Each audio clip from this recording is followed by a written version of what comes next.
विधानसभा चुनाव के नतीजे सबके सामने आ चुके हैं। राज्य में बुलडोजर बाबा यानी कि योगी आदित्यनाथ एक बार फिर से अपनी सरकार बनाने जा रहे हैं। लेकिन क्या आपको पता है, ये जीत कई और मायनों में भी खास है, क्योंकि योगी के सीएम पद की शपथ लेते ही उत्तर प्रदेश विधानसभा के कई रिकॉर्ड टूट जाएंगे। सबसे पहला रिकॉर्ड तो यही है कि राज्य में 37 सालों बाद कोई पार्टी दूसरी बार सत्ता में वापसी करने जा रही है। पहला और सबसे अहम रिकॉर्ड योगी के ही नाम होगा, जो लगातार 2 बार सीएम बनने का है। इसके पहले यूपी में चंद्रभानु गुप्ता और एनडी तिवारी लगातार 2 बार सीएम बने, लेकिन वे अपना कार्यकाल पूरा नहीं कर सके थे। 20 मई 1950 को उत्तर प्रदेश विधानसभा का गठन हुआ था। 71 सालों में प्रदेश को 21 मुख्यमंत्री मिले। अब तक ऐसा किसी विधानसभा चुनाव में नहीं हो सका है, यानी योगी भारतीय जनता पार्टी के लिए लकी साबित हुए। अब चलिए जानते हैं योगी ने कौन से ऐसे रिकॉर्ड तोड़े हैं। यूपी विधानसभा के इतिहास में लगातार दूसरी बार सीएम बनने वाले पहले उम्मीदवार, 5 साल का कार्यकाल पूरा करने वाले बीजेपी के पहले मुख्यमंत्री, 2007 में मुलायम सिंह के बाद बतौर सीएम चुनाव लड़ने वाले पहले उम्मीदवार, 34 साल से चल रहे नोएडा फैक्टर को तोड़कर जीत हासिल करने वाले मुख्यमंत्री। योगी लगातार दूसरी बार जीत हासिल करने वाले 5वें सीएम हैं। इसके पहले 1957 में संपूर्णानंद, 1962 में चंद्रभानु गुप्ता, 1974 में हेमवती नंदन बहुगुणा और 1985 में एनडी तिवारी भी ऐसा कर चुके हैं। योगी आदित्यनाथ 15 साल में पहले मुख्यमंत्री होंगे जो विधायक के रूप में शपथ लेंगे। गोरखपुर सदर सीट बीजेपी का गढ़ मानी जाती है। बीते 33 साल से यहां भाजपा का प्रत्याशी ही चुनाव जीतता रहा है। गोरखपुर सदर सीट पर फिलहाल 4,53,662 वोटर्स हैं। यहां योगी के प्रतिद्वंदियों में सुभावती शुक्ला, ख्वाजा शमसुद्दीन और चंद्रशेखर आजाद रहे। 1989 में यह सीट भाजपा के शिव प्रताप शुक्ला ने जीती थी। तब से इस सीट पर भाजपा ही काबिज है।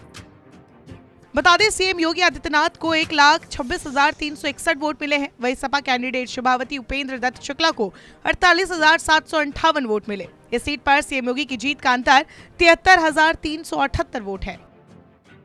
उत्तर प्रदेश में बीजेपी ने 1997 से 2002 तक पहली बार 5 साल तक शासन किया, लेकिन इन 5 सालों में 3 मुख्यमंत्री भी बदले। 21 सितंबर 1997 को जब भाजपा सरकार बनी तो कल्याण सिंह मुख्यमंत्री बने। 2 साल बाद सीएम का चेहरा बदलकर राम प्रकाश गुप्ता को कुर्सी दी गई। इस बदलाव के महज 351 दिन बाद राम प्रकाश गुप्ता को हटाकर राजनाथ सिंह को सीएम बना दिया गया। उत्तर प्रदेश की राजनीति का सबसे रोचक पहलू यही रहा कि अगर किसी पार्टी ने राज्य की सत्ता में वापसी की तो उसने अपने पिछले सीएम को मुख्यमंत्री की कुर्सी नहीं दी। 1950 से अप्रैल 1967 तक कांग्रेस की सरकार रही। कुर्सी की कहानी गोविंद बल्लभ पंत के 26 जनवरी 1950 को मुख्यमंत्री बनने से शुरू होकर 7 दिसंबर 1960 को चंद्रभानु गुप्ता के सीएम बनने तक पहुंची। इस बीच पार्टी ने 3 सीएम और बदल दिए थे, जिनमें संपूर्णानंद और सुचेता कृपलानी का नाम भी शामिल रहा। यानी कांग्रेस की सरकार तो पूरे 5 साल रही, लेकिन मुख्यमंत्री बदलते रहे। इसके बाद चंद्रभानु गुप्ता ने 26 फरवरी 1969 को फिर से मुख्यमंत्री पद संभाला। 1973 से 1974 तक कांग्रेस ने सरकार बनाई। जून 1980 में कांग्रेस दोबारा सत्ता में आई और दिसंबर 1989 तक काबिज रही। इन 9 सालों में कांग्रेस ने 4 मुख्यमंत्री बदल डाले, जिनमें विश्वनाथ प्रताप सिंह, श्रीपति मिश्रा, एनडी तिवारी और वीर बहादुर सिंह का नाम शामिल है। 3 जून 1995 को मायावती पहली बार उत्तर प्रदेश की मुख्यमंत्री बनी। मायावती सरकार 18 अक्टूबर 1995 तक चली और 137 दिन बाद उनकी सरकार गिर गई। प्रदेश में राष्ट्रपति शासन लागू हो गया। मार्च 1997 में राष्ट्रपति शासन हटने के बाद मायावती दोबारा मुख्यमंत्री बनाई गई, लेकिन इस बार भी उनकी सरकार 184 दिनों तक ही चल सकी। मायावती दूसरी बार सीएम जरूर बनी, लेकिन बीच में 1 साल से ज्यादा समय राज्य में राष्ट्रपति शासन रहा और मायावती अपना कार्यकाल पूरा नहीं कर सकी।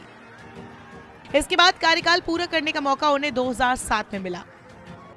साल 2012 के विधानसभा चुनाव में समाजवादी पार्टी की सरकार बनी और अखिलेश यादव मुख्यमंत्री बने। अखिलेश ने भी 5 साल का कार्यकाल पूरा किया था।